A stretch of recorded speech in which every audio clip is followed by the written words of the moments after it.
What's up, everybody? It's your boy Guy Will Gamble, and today I'll be taking you through making a winning tournament lineup on Fanduel for Week 10.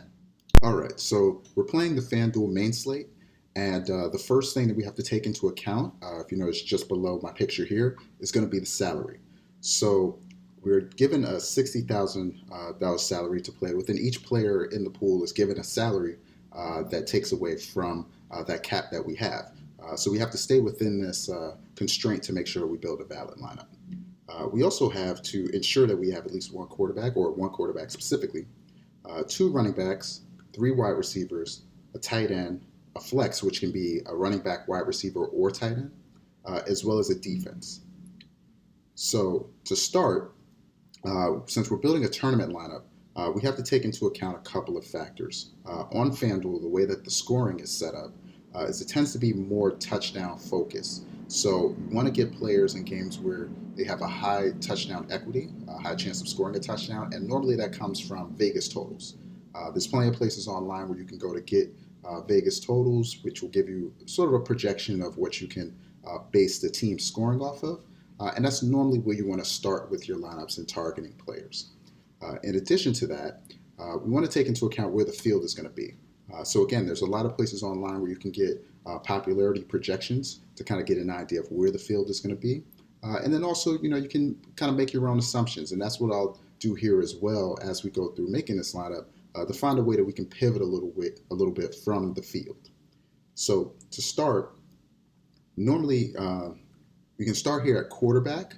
However, what I like to do is ensure that I'm stacking and correlating players throughout my lineup.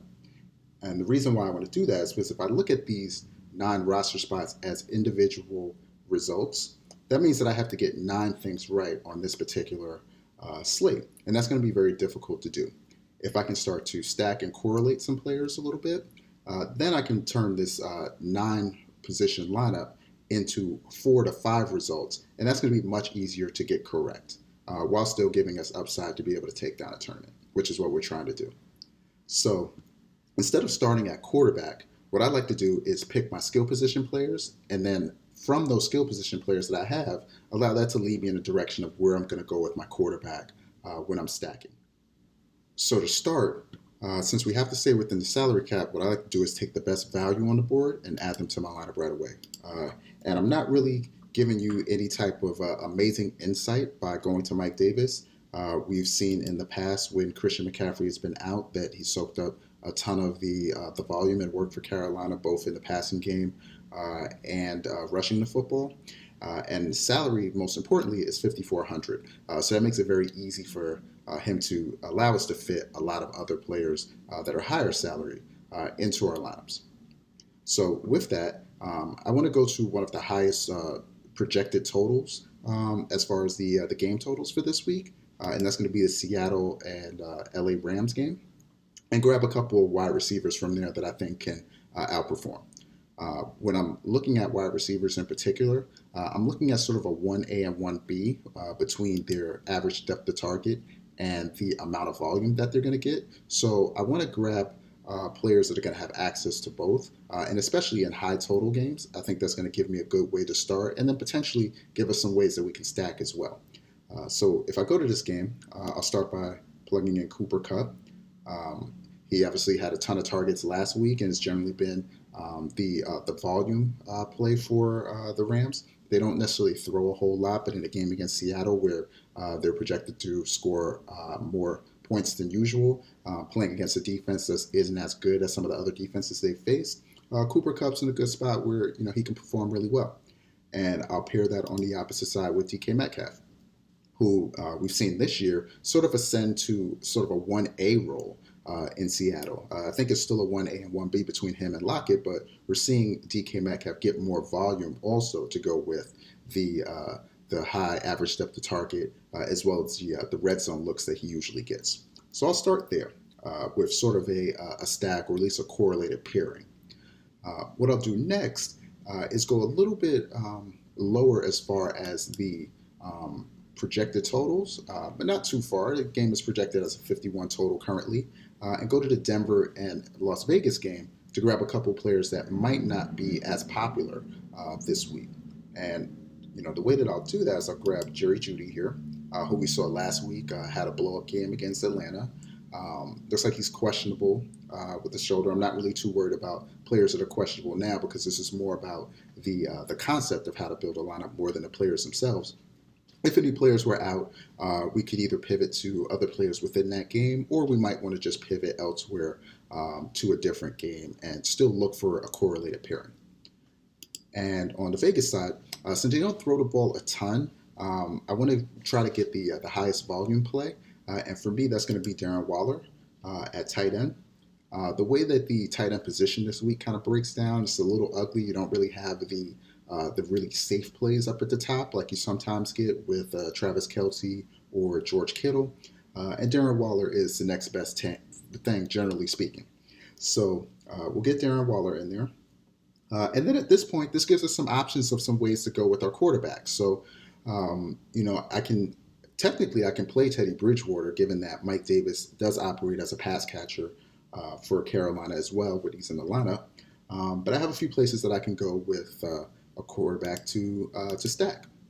So the way that I would look at this, and obviously, all four quarterbacks I think are going to be valid options. But I do want to try to get a little bit of value and sort of stay within this salary cap here and be a little bit cognizant. At this point, we have about 6,400 left per player, so I can't go overboard here with the quarterbacks in the high salary.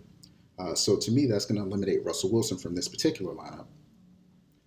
But then we can scroll down, and we have a few other options here, sort of in the mid sort of value tier.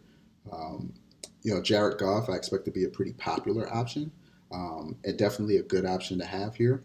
The Rams don't throw the football a ton, but when they do, Cooper Kupp is generally going to be a beneficiary. And if he's catching touchdown passes or longer catches, that's also going to correlate very well with the quarterback's point scoring. But what I'm going to do instead is I'm going to go down a little bit further to the game that I mentioned that's a little bit further off the radar, at least as of right now, and grab Drew Lock.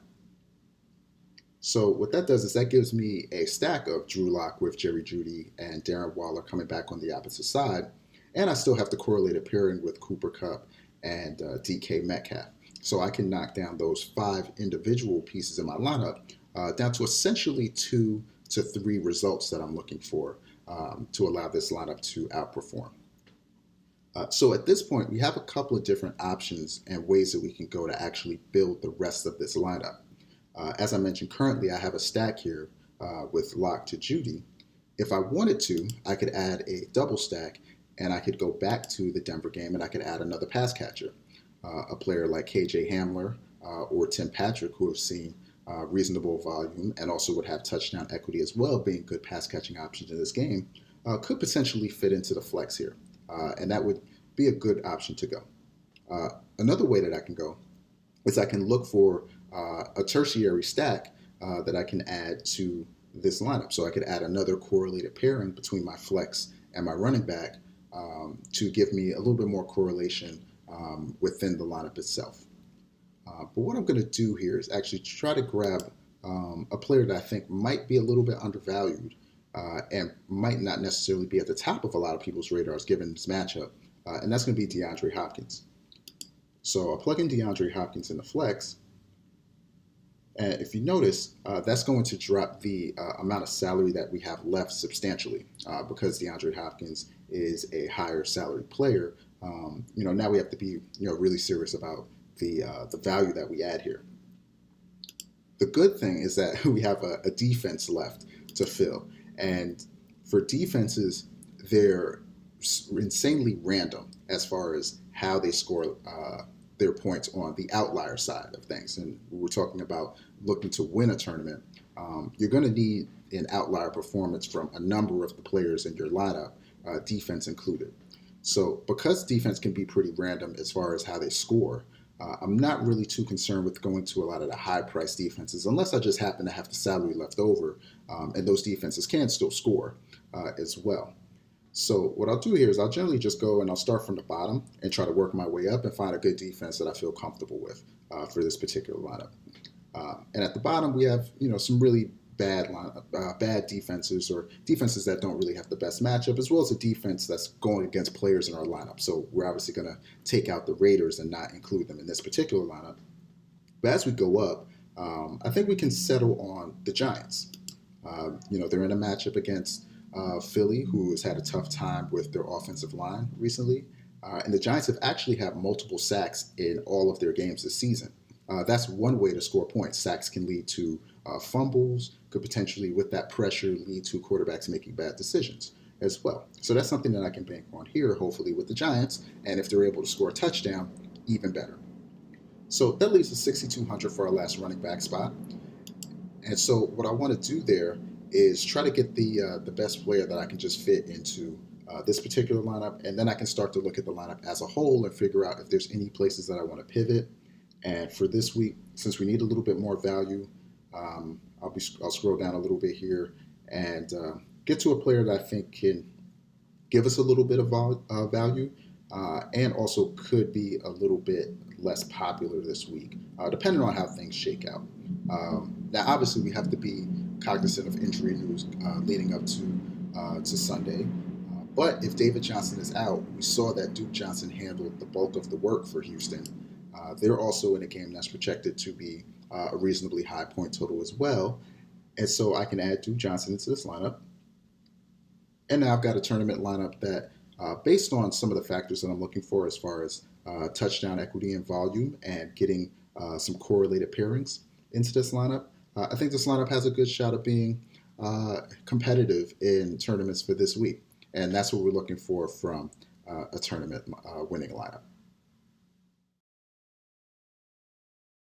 One other important note here is we do want to take into account the times that these games start. So we always want to make sure that our latest game players are going to be in our flex position, because that's going to give us the most flexibility if some news breaks late before the 4 p.m. games and we need to make an adjustment. In this case, I do have DeAndre Hopkins, who's in a 4 o'clock game here in my flex, but I would actually switch him with DK Metcalf since that game starts at 4:25 p.m. If something were to happen there, I can make an adjustment, or I could move some other things around and have a little bit more time if something comes out and it happens to be between 4:05 and 4:25 and I need to make a quick adjustment.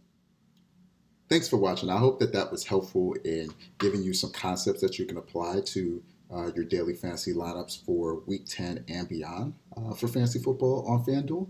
If you enjoyed that video, please hit the like button and subscribe. I'll be posting more video content here throughout the rest of the season for NFL and hopefully beyond. I also do go live on Twitch, so if you'd like to join in on that fun, I go live 3 times a week. On Tuesdays, where we're normally recapping the previous week. On Thursdays, where we're giving a first look into the week and also going over the single game slate for that particular evening. And on Saturday nights, where we have the most fun going over a final look, talking about some news and some interesting concepts that we can apply to the week. So be sure to look out for more content there. The link is in the description for Twitch, and have a good one.